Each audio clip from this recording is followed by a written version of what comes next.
네, 돈이 보이는 투자 이어가도록 하겠습니다. 최근에 여러분 ETF가 뭔가 새로 생겼다, 혹은 ETF 투자로 계속해서 관련된 섹터를 투자해서 수익을 많이 냈다, 뭐 이런 기사들 많이 보셨을 거예요. 최근 제약바이오주의 상승도 액티브 ETF 상장으로 인한 수급의 영향으로 좀 관련된 종목들도 많이 오르곤 했는데요. 그래서 여러분들이 신규 ETF, 또 어떤 ETF가 인기가 있는지를 꼭 챙겨보셔야 됩니다. 자, 오늘 이 시간 그래서 미래에셋 자산운용 ETF 운용 부문의 ETF계 백종원 김민 본부장과 이야기 나눠보겠습니다. 본부장님 어서 오세요. 네, 안녕하십니까. 네, 반갑습니다. 반갑습니다. 요즘 들어서 ETF 시장 얘기가 굉장히 많이 좀 화두가 되고 있어서 본부장님도 바쁘실 것 같은데 네. 그럼에도 불구하고 7월에 인기 있었던 ETF를 쫙 또 정리를 해주셨더라고요. 네. 어떤 ETF가 인기가 많았을까요? 첫 번째로는 이제 선진국이 아니라 네. 신흥국. 신흥국. 예, 그 중에서도 베트남. 베트남. 네, 예.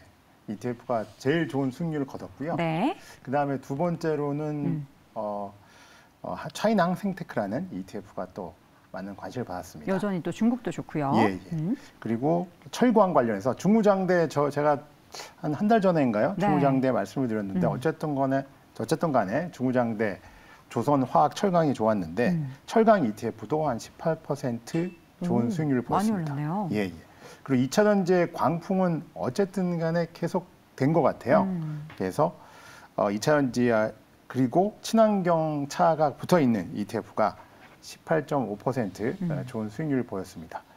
그리고 원유, 제가 요새 주유소에 가보면 저번 달보다 이번 달에 휘발유하고 경유 가격이 꽤 많이 올랐더라고요. 그래서 이 원유 가격의 상승 때문에 원유 가격 관련된 ETF가 굉장히 좋은 수익률을 보였습니다. 네. 미국 S&P 원유 생산 기업에 투자하는 ETF가 한 17% 오른 모습을 보였고요. 네. 그다음에 그냥 WTI 원유 자체에 투자하는 ETF, 코덱스 WTI 원유 선물 ETF라든지 타이거 원유 선물 이네스트 ETF가 13% 상승률을 보였습니다. 네, 1개월 동안 수익률 탑10 ETF를 이렇게 정리해 드렸는데 지금의 트렌드를 보면은 사실 최근에 이 ETF는 왜 올라오지 않을까 싶은 게 오늘 장에서도 지금 강세를 보이고 있는 섹터가 로봇 관련주입니다. 로봇 관련해서도 ETF가 꽤 많이 올해였나요? 작년에 이렇게 대거 상장된 걸로 제가 알고 있는데 로봇 산업에 대한 관심은 사실 굉장히 계속해서 커지고 있잖아요. 우리 본부장님은 로봇 쪽 산업 좀 어떻게 보세요? 예, 국내에서도 지금 레인보우 로보틱스, 삼성전자가 픽했다, 유상증지 참여했다 해서 큰 이슈가 됐고요. 그다음에 이제 IPO 기대주죠. 두산 로보틱스 또 이렇게 많은 관심을 갖고 있는데 제가 한번 고민해봤어요. 로봇이는 계속 우리 곁에 있었는데 왜 이렇게 갑자기 관심을 받을까라는 생각을 해봤더니 첫 번째 이유는 중국이라는 전 세계 공장이었죠. 싸게 물건을 공급했던 중국 공장들, 중국의 노동력들이 크게 임금이 늘어나면서 굉장히 그런 역할을 못하게 됐고요. 그러면서 노동력이 절대적으로 필요했기 때문에 로봇에 대한 관심이 늘어났고요. 또 두 번째로는 코로나 이후에 미국의 공급망이 재편됐습니다. 그래서 수요는 계속 늘어나는데 이걸 대체할 노동력이 없어진 거죠. 그래서 임금은 올라가게 되고 그러다 보니까 또 로봇에 대한 관심이 증가한 것 같고요. 세 번째가 또 가장 중요한 것 같습니다. AI 기술이 하루하루 다르게 엄청나게 발전되고 있거든요. 네. 그러면서 이 AI와 로봇이 합쳐진 그런 AI 로봇이라고 볼 수 있을 것 같은데 그 전에는 이제 AI 나오기 전에는 그냥 로봇이 생산만 하는 기계였는데 이제 AI가 붙으니까 의료라든지 유통이라든지 서비스를 좀 더 나은 부가가치로 제공할 수 있도록 로봇이 생산이 되면서 로봇 산업에 대한 관심이 크게 증가한 것 같습니다. 네, 로봇 얘기하면 사실 우리나라도 기술력에서 뒤지진 않지만 사실 일본에서 로봇 산업이 워낙에 좀 각광을 받고 있고 크기 때문에 일본은 지금 또 어떻게 진행되고 있는지가 궁금한데. 아까도 말씀드렸다시피 로봇 산업이 이렇게 곽광을 받는 이유가 노동력의 부족이거든요. 그 가장 큰 노동력의 부족이 시작된 곳이 일본입니다. 1980년대에 이제 일본은 초고령화 국가로 들어가게 되고요. 그러면서 일본 정부는 로봇에 관심을 갖게 되는 거죠. 왜냐하면 노동력이 감소가 되니까. 그렇게 되다 보니까 로봇 산업에 투자가 막 일어나게 되고요. 그러면서 1980년대 이후로 계속 일본은 로봇 선진국으로 이렇게 발전하고 있습니다.